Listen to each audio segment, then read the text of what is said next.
Welcome. Welcome to Beyond the Manual. Today, we're finally going to take a look at this 1992 Trans Am GTA.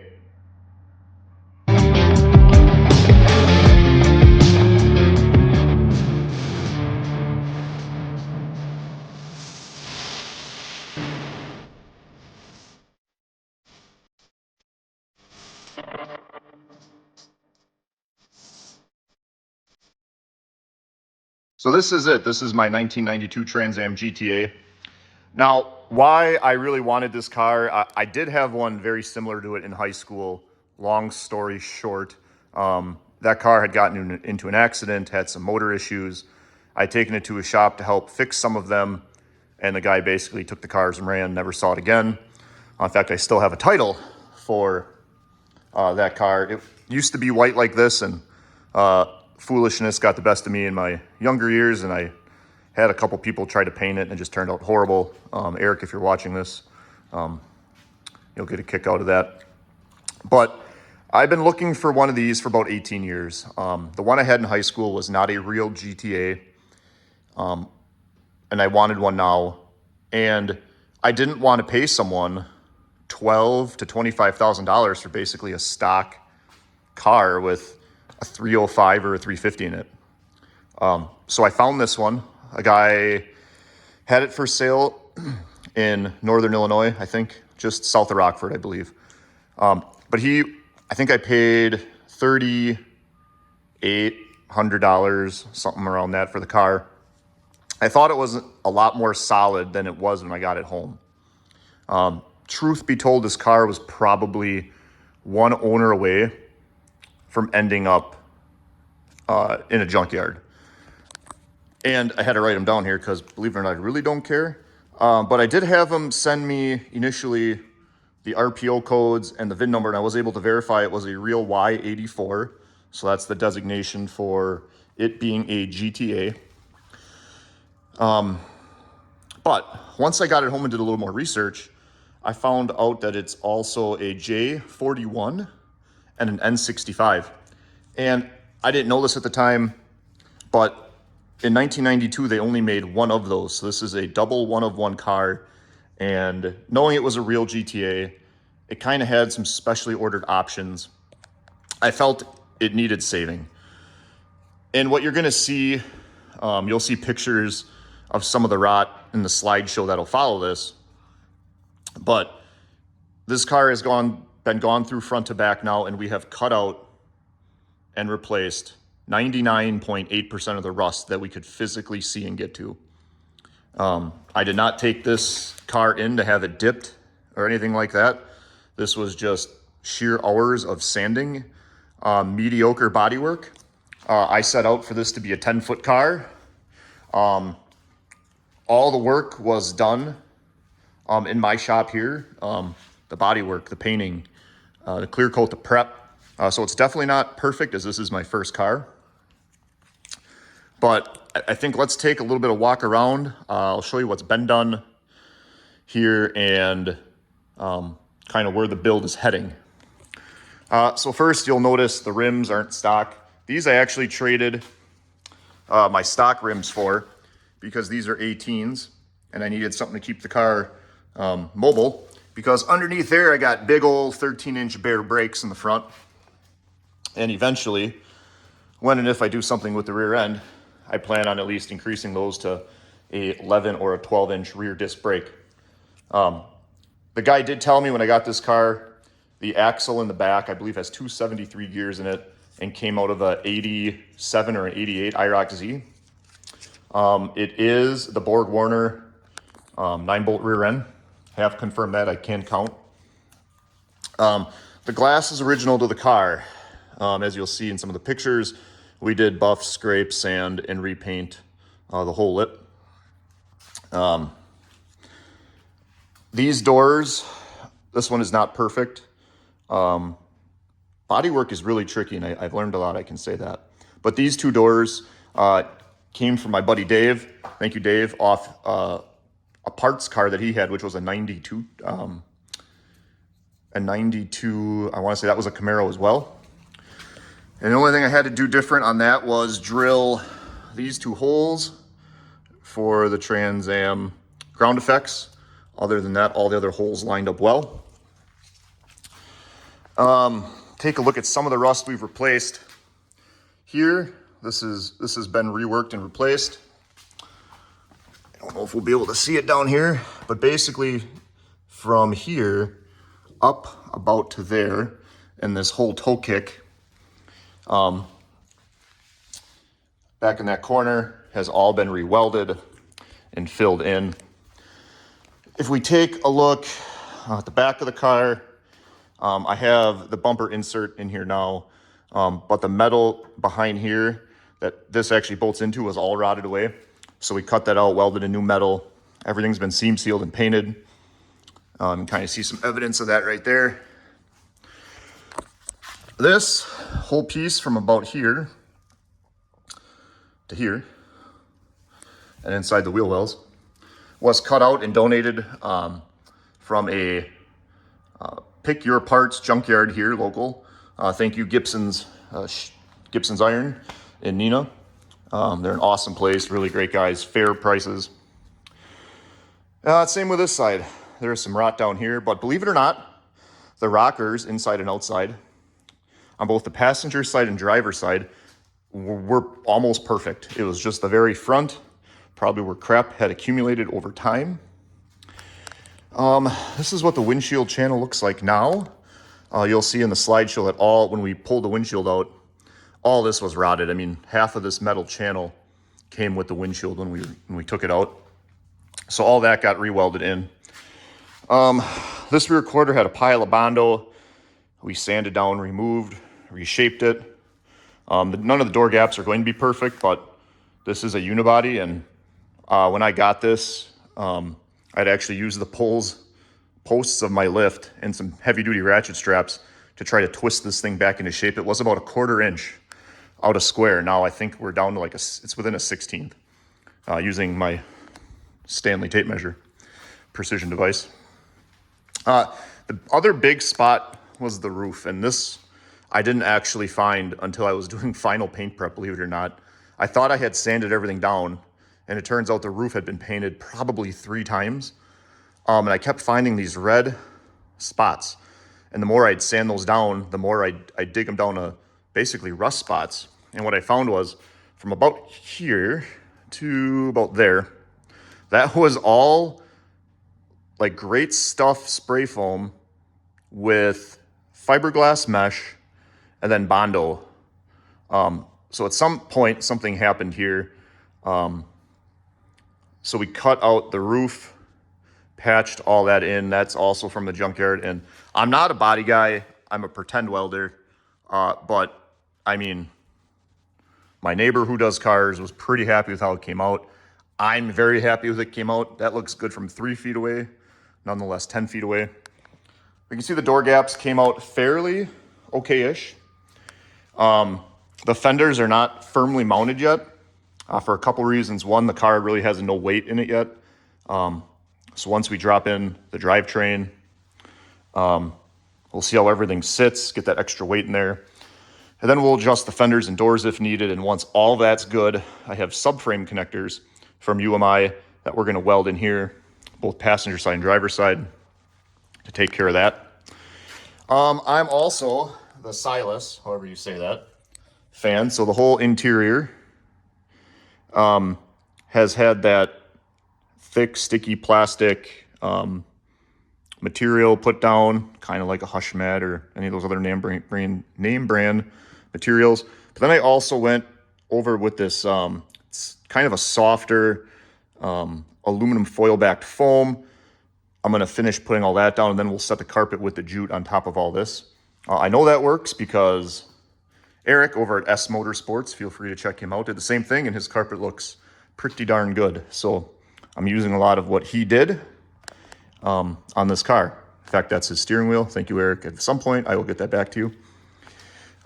But Eric actually came with me when we went to pick this car up, and he also has a short video of it where we take a walk around and talk about it a little more.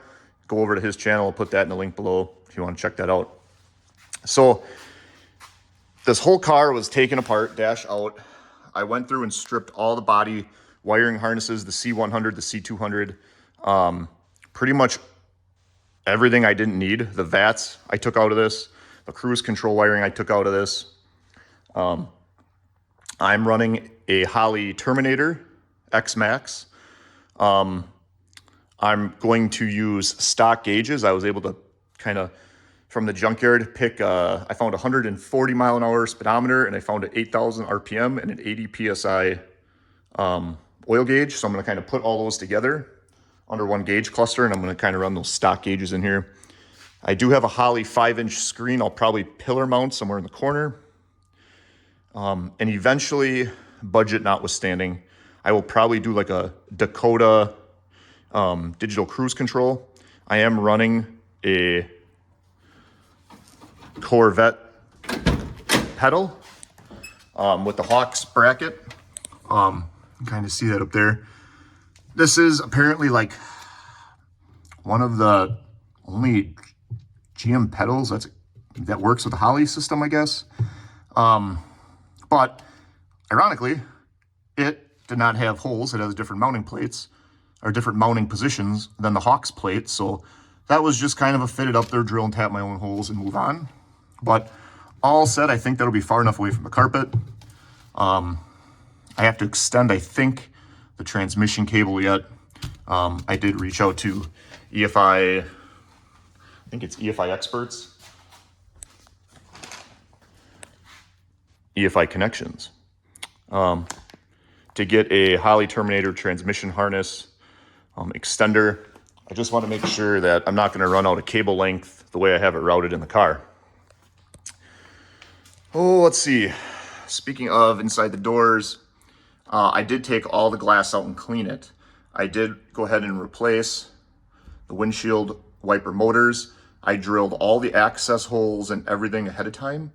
I went through and ground down any of the factory GM rivets that I thought I'd ever want removed before I painted. I got a couple new pieces of door hardware. Otherwise, the door latch mechanisms and all that are the stock factory ones. They're extremely hard to find replacements for. This car will be getting a little bit of a system, small sub. I'll probably stick with 6x9s and maybe some 4-inch up in the dash. Won't be crazy, but it will be nice. You'll see some slides in the next portion of this too. We did go with a full vintage air system. When we get around back to the passenger side, I'll kind of show you what that looks like. Patience is a virtue, but it is a nice kit. A few things you may have noticed. I did go with a black engine bay. That's right, because, well, black paint's pretty cheap. It shows well, and I shouldn't have to clean it up a whole lot. I'm a big fan of NH oil, and when you use NH oil sparingly and kind of use it as a like a Poppy's patina, something like that, it actually brings this single stage paint right back to life, and it looks really nice. So this looks like a little bit of a mess right now, but we are running a 4th gen Firebird brake booster and master cylinder. This has had a full UMI front suspension with the Baer Brakes, everything K-member, lowering kits, Coney shocks and struts all the way around. So this will definitely need a alignment when we are done, for sure. But I didn't want to have to redo everything, right? Some things the factory had okay. So we kept the headlight module where it was. I pulled a few more of those out of the junkyard since I was there, in case those go bad. I'm going to try to use the factory windshield wiper motor. I can't remember if it worked when my buddy Eric and I had this car on the road. So we will see. Cleaned up the headlight buckets the best I could, sprayed them with some 2000 degree ceramic paint, just because I know those heat shields on those old school bulbs are going to get pretty hot. Oh, here's one of my big protrusions. I know that kind of looks ugly. From pictures I've seen and Eric's Firebird from Ess Motorsports, it looks like where those come out, that's basically the main Holley harness, power wire for the stereo, vacuum line off the Terminator, and what else do I have running in there? I believe there is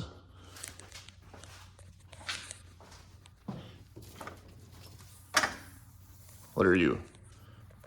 Do not cut or modify. I believe that is, oh, it's for the Holly system somewhere. I believe this is actually for the drive-by-wire throttle body, if I got that right. If not, someone will correct me, I'm sure. So then over here, where the big factory hole was, I found some sealable grommets basically, and that's where I'm sticking my transmission harness through. You can kind of see that dangling right there. My goal is to run that along probably the brake and fuel lines, and then with that extender, make sure it's long enough to actually plug into the 4L80. This is a box I built where just behind the strut tower. With the vintage air system, you lose a lot of room kind of behind that dash and underneath, in my opinion. So I fabbed this up. It's basically just a box, used a couple factory connection points and some L brackets. But this is also going to house where the vintage air heater core solenoid is.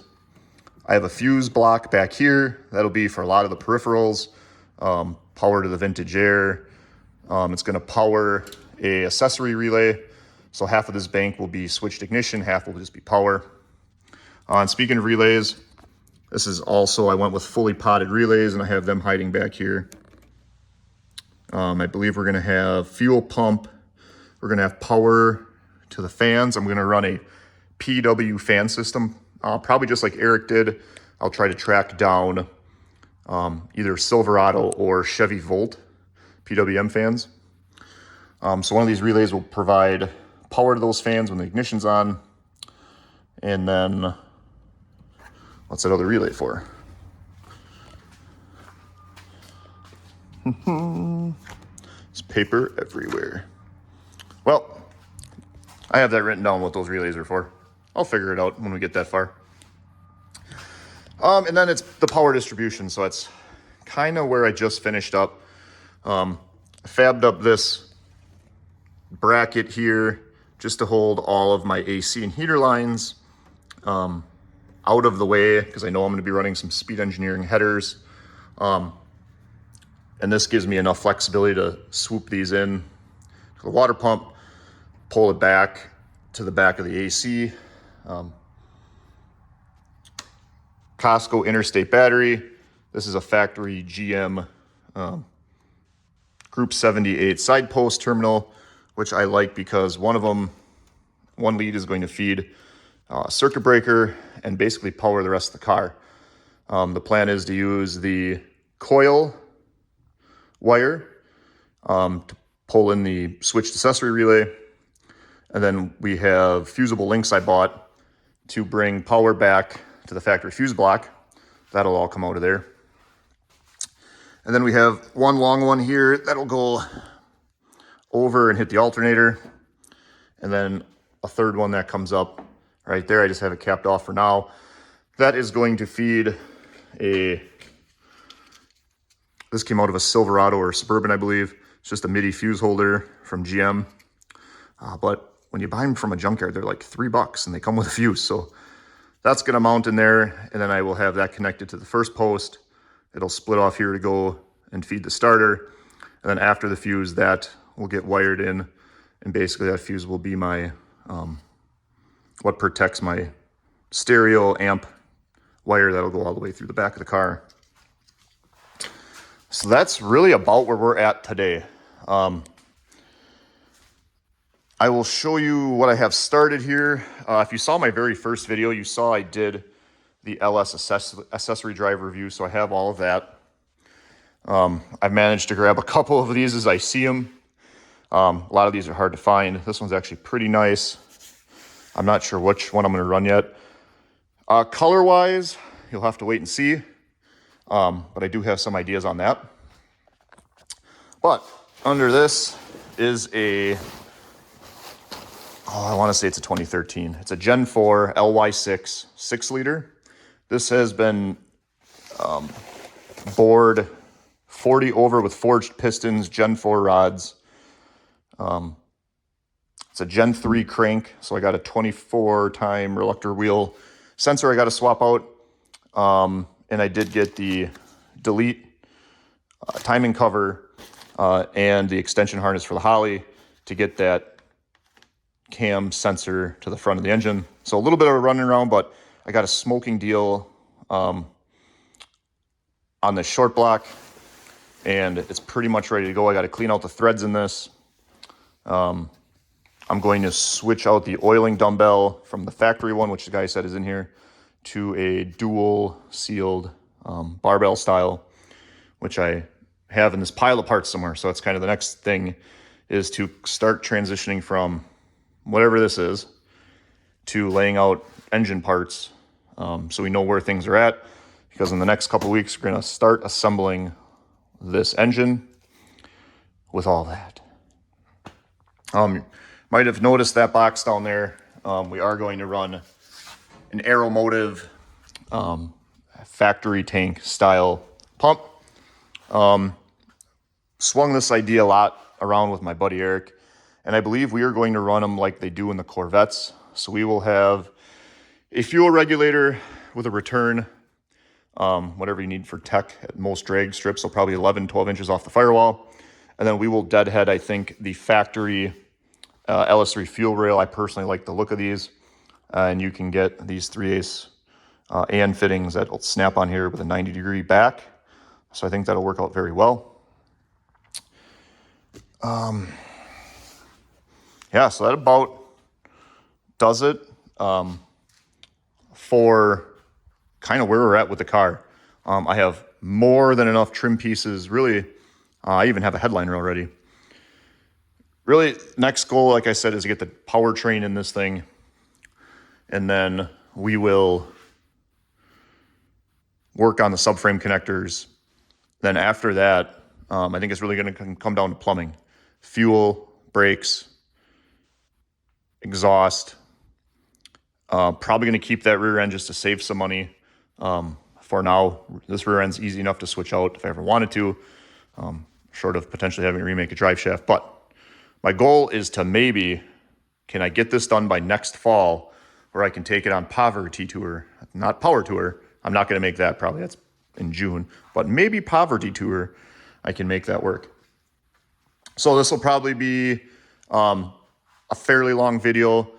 Next, you're going to see kind of my slideshow from when I got this, all the rust, how we fixed it, all the way through. So feel free to review that, pause, slide between the slideshow. Hopefully you guys enjoy that.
part of the channel moving forward. There's a lot of things I'm finding that I'm running into that I can't find videos on, so with the nature of Beyond the Manual, those are definitely going to be subjects to be turned into videos, whether they're shorts or full length.